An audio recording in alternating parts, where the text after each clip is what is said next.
বিচার বিভাগ পৃথককরণ সংক্রান্ত মাজদার হোসেন মামলায় বিচারকদের চাকরির শৃঙ্খলা বিধি রিভিউ আবেদনের আদেশ আজ। প্রধান বিচারপতি সৈয়দ রেফাত আহমেদের নেতৃত্বাধীন ৬ বিচারপতির আপিল বেঞ্চ এই আদেশ দেবেন। বৃহস্পতিবার এই রিভিউর শুনানি শেষে আজকের দিনে আদেশ দেওয়ার তারিখ দেওয়া হয়। আদালতে আবেদনের পক্ষে শুনানি করেন আইনজীবী মোহাম্মদ শিশির মনির।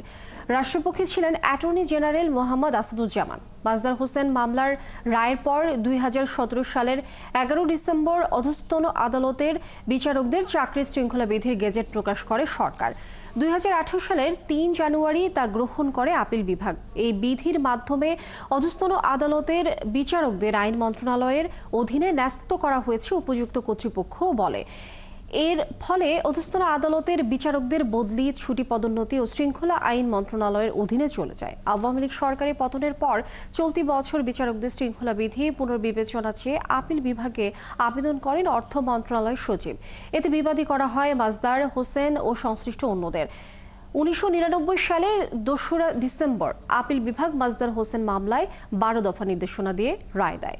এই রায়ের আলোকে ২০০৭ সালের ১ নভেম্বরে নির্বাহী বিভাগ থেকে আলাদা হয়ে বিচার বিভাগের কার্যক্রম শুরু হয়। ওই রায়ের আলোকে নিম্ন আদালতের বিচারকদের চাকরি শৃঙ্খলা সংক্রান্ত বিধিমালা প্রণয়নের নির্দেশনা ছিল।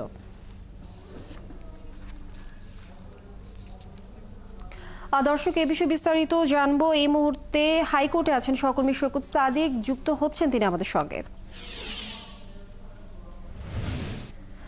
সৈকত, কখন রায় ঘোষণা করা হবে, কি তথ্য আছে এই মুহূর্তে, এবং ঐতিহাসিক এই মামলাটি নিয়ে সবকিছু মিলিয়ে আমাদেরকে বিস্তারিত জানাবেন।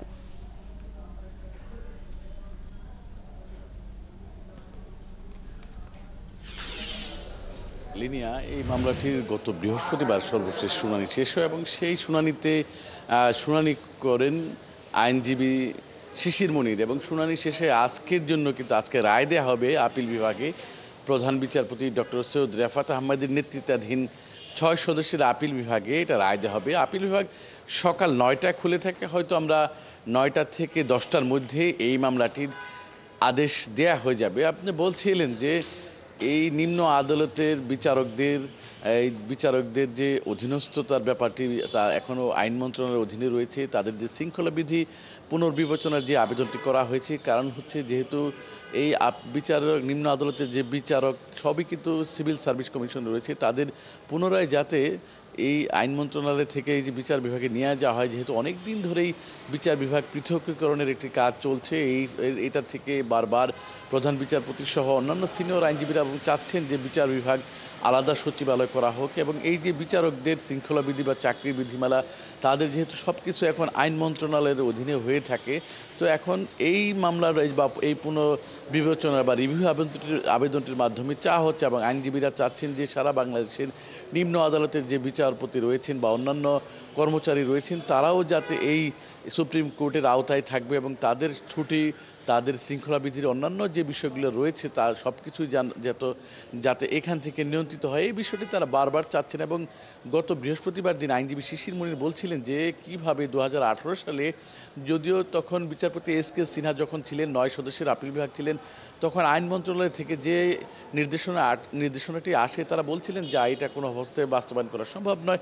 এবং কিন্তু যখন এস.কে. সিনহা যখন পদত্যাগ করতে বাধ্য হলেন, তখন ভারপ্রাপ্ত যে বিচারপতি সহ ৫ সদস্যের আপিল বিভাগ তাদের মাধ্যমে কিন্তু আইন মন্ত্রণালয় এই কাজটি সেরে নেয় এবং তখন থেকে এই বিষয়গুলা আইন মন্ত্রণালয়ের অধীনেই হতে যাচ্ছে। তো এখন যেহেতু ৫ই আগস্টের পর সরকার পতন হয়েছে এবং এই নতুনভাবে আবেদন করা হয়েছে, তো সব মিলে আজকে আমরা এই সিদ্ধান্তের ব্যাপারে বা এই সুপ্রিম কোর্টের রায়ের ব্যাপারটি আমরা আর পরবর্তী সংবাদের মাধ্যমে জানিয়ে দিতে পারবো।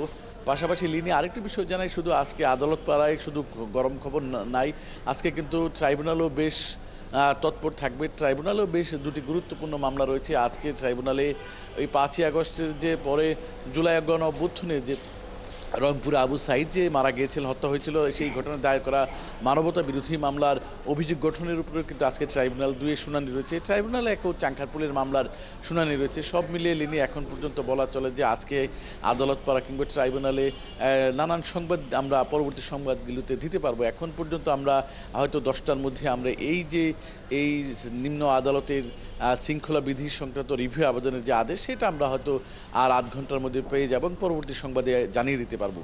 লিনিয়া সৈকত সাদিক, নিশ্চয়ই আমরা আরো বিস্তারিত জানবো আপনার মাধ্যমে পরবর্তী সংবাদ সংযোগে। আপনি যুক্ত থাকুন আমাদের সঙ্গে। দর্শক, হাইকোর্ট থেকে সৈকত সাদিক যুক্ত ছিলেন সহকর্মী আমাদের সঙ্গে।